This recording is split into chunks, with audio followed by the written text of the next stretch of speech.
บางคนเอาเนี่ยทลอบลือเปียนี่เหรอได้กาบังกอบไอ้โจคล้วนได้กาบังกอบเอานวมคล้วนได้กาบังกอบไอ้คมคล้วนให้ได้โกเมนได้กาเฉินแม่ในขนมเรื่องได้มวยในขนมประปอนตลาดกาบางอย่าง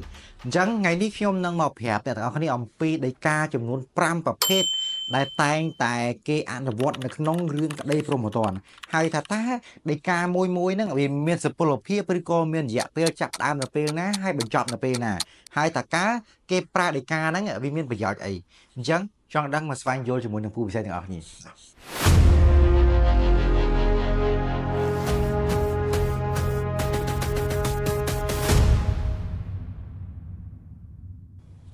បាទសូមជំរាបសួរបងប្អូនទាំងអស់គ្នាស្វាគមន៍ជាថ្មីមកកាន់คลิปវីដេអូពូពិសីអញ្ចឹងនៅក្នុងคลิปវីដេអូនេះយើងនឹងបន្តជជែកគ្នាអំពីប្រភេទដីកាចំនួន5ដែលគេតែងតែប្រើនៅក្នុងរឿងក្តីព្រហ្មទណ្ឌ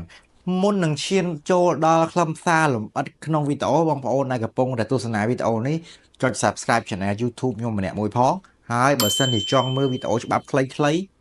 ចូលទៅក្នុងaccount TikTok ពូវិស័យទៅហើយ follow មួយផងដើម្បីឲ្យដឹងថាពេលដែលខ្ញុំផុសវីដេអូថ្មីទៅបងប្អូនអាចដឹងទាំងក្នុង YouTube ទាំងក្នុង TikTok អូខេ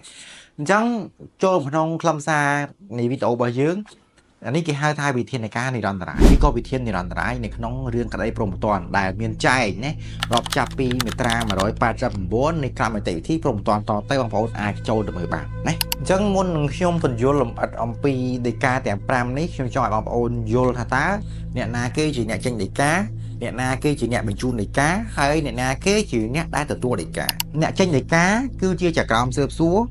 បាទបងប្អូនដែលអត់ទាន់ដឹងថាអ្វីទៅគឺជាចក្រមស៊ើបសួរបងប្អូនចូលទៅស្ដាប់ podcast ខ្ញុំមួយទៀតឬក៏ចូលទៅមើលវីដេអូរបស់ខ្ញុំដែលពាក់ព័ន្ធជាមួយនឹងចក្រមស៊ើបសួរខ្ញុំបរិយាយលម្អិតតែម្ដងកុំច្រឡំជាមួយនឹងចក្រមជំនុំម្នាក់ណាចក្រមជំនុំម្នាក់គាត់បង្ហាញមកក្នុងខ្សែបណ្ណាការប៉ុន្តែចក្រមស៊ើបសួរអត់បង្ហាញមកក្នុងខ្សែបណ្ណាការទេអញ្ចឹង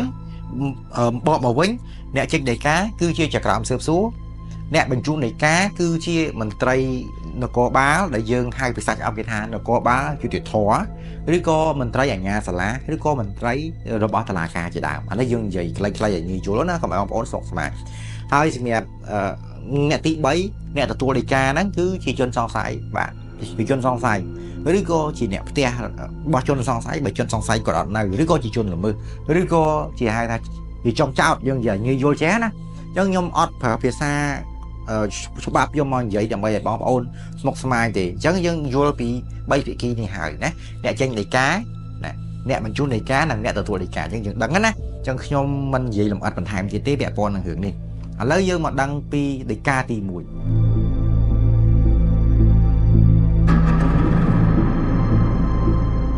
្ចឹងដីកាទី1គឺជាដីកាបង្គាប់ឲ្យចូលខ្លួនណាក្នុងភាសាច្បាប់យើងពីមុនគេហៅថាដីកាកោះប៉ុន្តែឥឡូវនេះខ្ញុំចំណាំមើលគឺគេលែងមានពាក្យថាដីកាកោះទៀតហើយគឺគេហៅថាដីកាបង្គាប់ឲ្យចូលខ្លួនអញ្ចឹងដីកាបង្គាប់ឲ្យចូលខ្លួននេះគឺស្រាលទេបើសិនបើបងប្អូនទាំងអស់គ្នាទទួលបានដីកាបង្គាប់ឲ្យចូលខ្លួនបងប្អូនកុំតាន់ភ័យស្លន់ស្លោណាយើងត្រៀមលក្ខណៈសម្បត្តិយើងត្រៀមពាក្យសម្ដីយើងត្រៀមផុសតាងត្រៀមឯកសារដើម្បីចូលទៅឆ្លើយបំភ្លឺទៅនៅមុខចក្រមស៊ើបសួរណាអញ្ចឹងនេះគេហៅថាដីកាបង្គាប់ឲ្យចូលខ្លួនហើយអ្នកបញ្ជូនដីកាអីហ្នឹងគឺបងប្អូនដឹងហើយប្រឡាត់ប្រយ័ត្នទៅអត់ដឹងថាដីកាហ្នឹងអីគេថាដីកាហ្នឹងគឺជាលិខិតដីកាហ្នឹងគឺជាពាក្យសម្ដីឬក៏ជាការសម្ញរបស់តុលាការមុននឹងការវិនិច្ឆ័យសេចក្តីណាបងប្អូនអរណា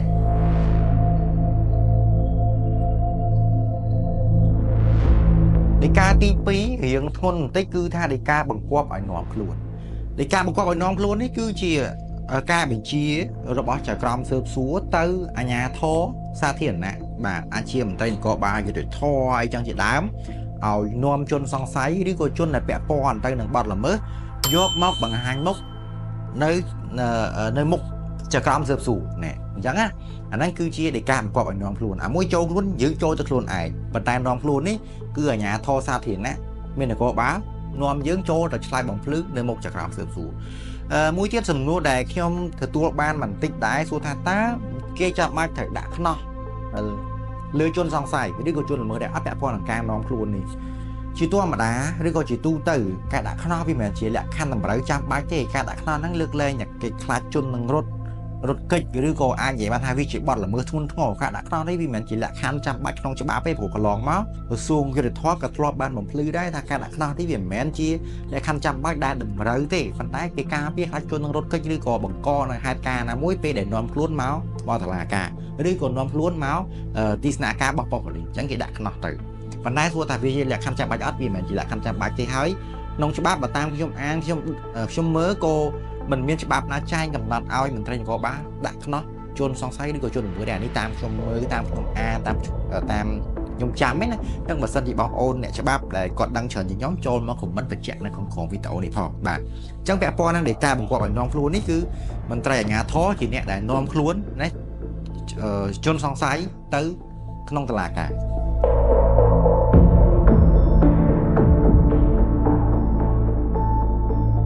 ដីកាទី3គឺពាក់ព័ន្ធនឹងដីកាបង្គាប់ឲ្យចាប់ខ្លួន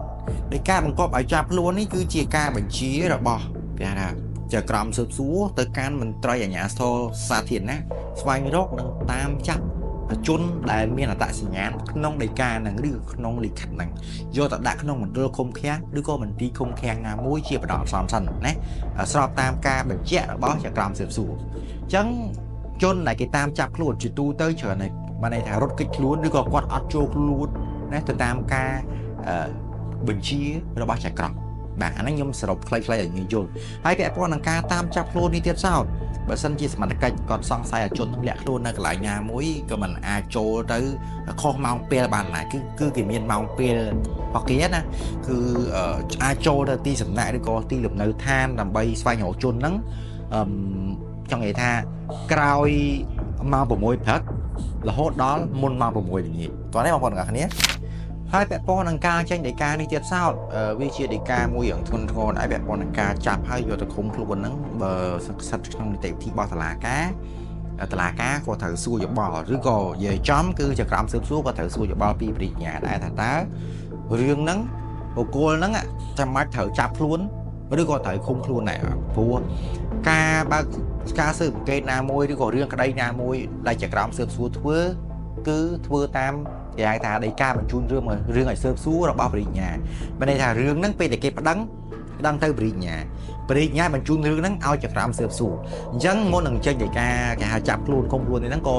ចក្រមស៊ើបសួរសួរយោបល់ពីបរិញ្ញាដែរណាគេហៅតំណតំណងគ្នាប៉ុន្តែបរិញ្ញានិងចក្រមស៊ើបសួរហ្នឹងមិនមែនស្ថិតនៅក្នុងស្ថាប័នតែមួយទេបរិញ្ញាខ្ញុំសូមបើកពុកកញ្ចក់បន្តិចទេបងប្អូនបរិញ្ញាគាត់ធ្វើការក្នុងស្ថាប័នអាយកាហ្នឹងគឺនៅជាប់តុលាការហើយចក្រមស៊ើបសួរគាត់ធ្វើការក្នុងស្ថាប័នតុលាការណាតោះនេះបងប្អូនអញ្ចឹងបុគ្គល2នាក់ហ្នឹងចក្រមស៊ើបសួរនិងបរិញ្ញាគាត់ធ្វើការនៅស្ថាប័ន2ផ្សេងគ្នាប៉ុន្តែពេលដែលមានគ្នាក្តីគាត់ធ្វើការជាមួយគ្នាណាគាត់ហៅគាត់តំណតំណងគ្នាតោះនេះបងប្អូនអញ្ចឹងនេះគឺជាដីកាទី3ពាក់ព័ន្ធនឹងដីកាបង្គាប់ឲ្យចាប់ខ្លួនចាប់ហើយយកទៅឃុំហ្មងដោយសារជននឹងរត់គេចខ្លួនណា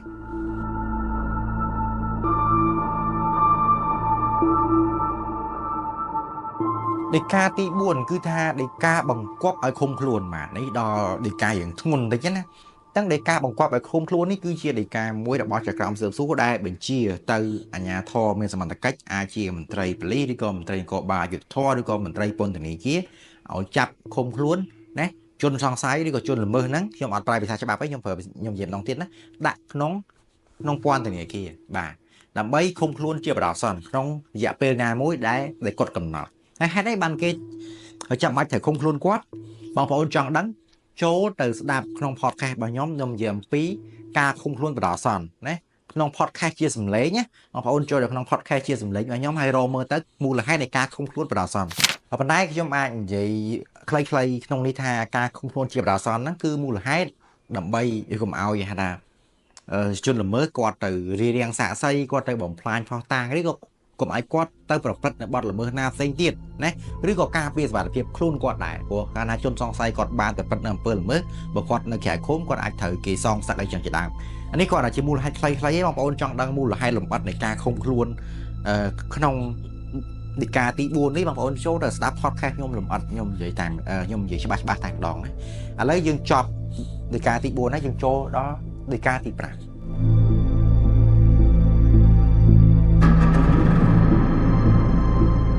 ឥឡូវយើងចូលដល់ដីកាទី5គឺជាដីកាពិសេសមួយដែលដាក់ជនត្រូវចោទណា ច្រឡំនិយាយភាសាច្បាប់ទៀតដែរបងប្អូនបើជនត្រូវចោទហ្នឹងគេជឿជាភាសាច្បាប់ឯងយើងនិយាយងាយយល់គេហៅដាក់ជនល្មើសឬក៏ជនសង្ស័យហ្នឹងយើងនិយាយចេះចោះណាឲ្យងាយយល់ឲ្យស្ថិតនៅក្រោមការត្រួតពិនិត្យរបស់តុលាការមានថាជនហ្នឹងគាត់អាចមានសេរីភាពគាត់អាចត្រឡប់មកផ្ទះវិញណាប៉ុន្តែស្ថិតក្រោមការត្រួតពិនិត្យនិងតាមដានរបស់តុលាការឧទាហរណ៍ថាគេកំណត់ក្នុងដីកាហ្នឹងថាអ្នកឯងត្រឡប់មកផ្ទះវិញបានតែអ្នកឯងមិនអាចណាធ្វើដំណើរឆ្ងាយពីផ្ទះបានទេឧទាហរណ៍ថាគេមិនន័យថាជាការកំណត់ដីឲ្យដើរណាប្រហែលគីឡូម៉ាងអញ្ចឹងទៅហើយមិនអាចធ្វើដំណើរទៅកន្លែងនេះណាឬក៏ត្រូវមកបង្ហាញមុខនៅស្នាក់ការមន្ត្រីប៉ូលីសណារៀងរាល់ព្រឹកអីចឹងទៅណារៀងរាល់ថ្ងៃណាឲ្យតែព្រឹកឡើងម៉ោង8ព្រឹកមកបង្ហាញមុខនៅប៉ុស្តិ៍ប៉ូលីសអញ្ចឹងគេអាចកំណត់ក្នុងដីកានឹងបានអាហ្នឹងជាដីកាទី5ដែលពាក់ព័ន្ធនឹងការត្រួតពិនិត្យរបស់តុលាការលើជនជាប់ចោទលើជនត្រូវចោទបងប្អូនអញ្ចឹងនេះគឺជាដីកាទាំង5ណាក្នុងរឿងក្តីព្រហ្មទណ្ឌសរុបឡើងវិញដីកាទី1គឺដីកាបង្គាប់ឲ្យចូលខ្លួនដីកាទី2បង្គាប់ឲ្យនាំខ្លួនដីកាទី3បង្គាប់ឲ្យចាប់ខ្លួនដីកាទី4បង្គាប់ឲ្យឃុំខ្លួននិងដីកាទី5គឺជាដីកាដាក់ជនត្រូវចោទស្ថិតក្រោមការត្រួតពិនិត្យរបស់តុលាការណាបងប្អូនអញ្ចឹងនេះគឺជាដីកាទាំង5ក្នុងរឿងព្រហ្មទណ្ឌដែលគេចំណាំយកមកប្រើសួរថាតើយើងអាចប្រើដីកាណាមុនណាក្នុងតុលាការมันមានច្បាប់កំណត់ទេប៉ុន្តែបើជាទូទៅក្រមស៊ើបសួរគាត់មានសិទ្ធិសម្រេចថាគាត់យកដីកាណាមួយយកមកប្រើវាអាស្រ័យទៅតាមប្រភេទនៃបទល្មើសអញ្ចឹងសំណួរបន្តទៀតដែលមានអ្នកចង់ដឹងច្រើនមែនទេសួរថាតើសុពលភាពឬក៏អាជ្ញាយុកានៃដីកាមួយនឹងកំណត់ឡើងយ៉ាងដូចម្ដេចអញ្ចឹងសុពលភាពឬក៏គេហៅថារយៈពេលនៃដីកាមួយឧទាហរណ៍ថាដីកាបង្គាប់ឲ្យចូលខ្លួននេះគេចេញថ្ងៃទី1ខែកុម្ភៈឆ្នាំ2025បើសិនជាយើងអត់ចូលខ្លួនណាទៅតាមថ្ងៃដែលគេដាក់ក្នុងដីកាហ្នឹងទេណាគេនឹងចេញដីកាទី2គេហ្នឹងគឺជាក្រមស៊ើបសួរចេញដីកាទី2អញ្ចឹងអាដីកាទី2ពេលដែលចេញដីកាទី2មកអាដីកាទី1ដែលបង្គាប់ឲ្យចូលខ្លួនហ្នឹងគឺផុតសុពលភាពឯងបាទលែងអនុវត្តឯងចូលដីកាទី2គឺបង្គាប់ឲ្យនាំខ្លួនគឺមន្ត្រីនគរបាលយុទ្ធធរឬក៏អាជ្ញាធរមានសមត្ថកិច្ចនាំខ្លួនជននឹងមកបើសិនជានាំខ្លួនជននឹងមកបានគេចេញដីកាទី3គឺដីកាបង្គាប់ឲ្យចាប់ខ្លួនអញ្ចឹងអាដីកាទី3ពេលដីកាទី3ចេញមកអាដីកាទី2ពីមុនហ្នឹងគឺអាចថាគេលែងអនុវត្តហើយអញ្ចឹងដីកាមួយវាបញ្ចប់ទៅតាមដំណាក់កាលណាទៅតាមដំណាក់កាលអញ្ចឹងខ្ញុំសរុបជារួមឲ្យខ្លីវីដេអូនេះខ្ញុំអត់ចង់បរិយាយវែងទេហើយព្រោះមិនចង់ឲ្យពលរដ្ឋគាត់ស្ដាប់ទៅវាមានគេហៅថាស្មុគស្មាញច្រើនខ្ញុំគាត់ចង់បញ្ជាក់ថាសុពលភាពឬក៏អាយុឬក៏រយៈពេលនៃដីកាមួយអាស្រ័យទៅតាមប្រភេទនៃដីកាបើសិនជាដីកាមួយចេញដីកាមួយក្រោយនឹងគឺវាលុបអាមុនបាត់ហើយអញ្ចឹងអានេះគឺជាការយល់ឃើញផ្ទាល់ខ្លួនរបស់ខ្ញុំទេក្នុងនាមជាអ្នកដែលរៀនច្បាប់ហើយបើសិនបើអ្នកច្បាប់ផ្សេងទៀតគាត់ស្ដាប់ឮទៅខ្ញុំអាចនិយាយទៅខ្វះខាតត្រង់ចំណុចណាសូមមេត្តាជួយបំពេញបន្ថែមផងព្រោះក្នុងវីដេអូនេះខ្ញុំមិនបានរៀបជា script ឬក៏រៀបជាប្រូមុនទេខ្ញុំនឹកឃើញខ្ញុំនិយាយភ្លាមអាចត្រូវខ្លះខុសខ្លះប៉ុន្តែខ្ញុំជឿថាការដែលខ្ញុំនិយាយនេះវាត្រូវភាគច្រើនអាចថាមានការភ័ន្តច្រឡំឬក៏ឆ្កងមិនតិចតួចទេមិនជាច្រើនទេព្រោះបើសិនជាខ្ញុំមិននិយាយសោះក៏រកកន្លែងត្រាត់ឃើញដែរណែនិយាយច្រើនខុសច្រើនតែបើយើងអត់និយាយក៏រកកន្លែងត្រូវមិនឃើញដែរអញ្ចឹងសម្រាប់វីដេអូពិសេសដែលនិយាយអំពីដីកាទាំង5ក្នុងរឿងព្រហ្មទណ្ឌគឺសន្និដ្ឋានថាបញ្ចប់តែប៉ុណ្ណេះហើយបើសិនជាមានខុសឆ្គងទៅកន្លែងណាសូមមេត្តាខន្តីនិងយកយល់និងអធិស្ឋានផងជួបគ្នាជាមួយនឹងពូពិសេសនៅវីដេអូក្រោយអរគុណសូមជម្រាបលាបាយបាយ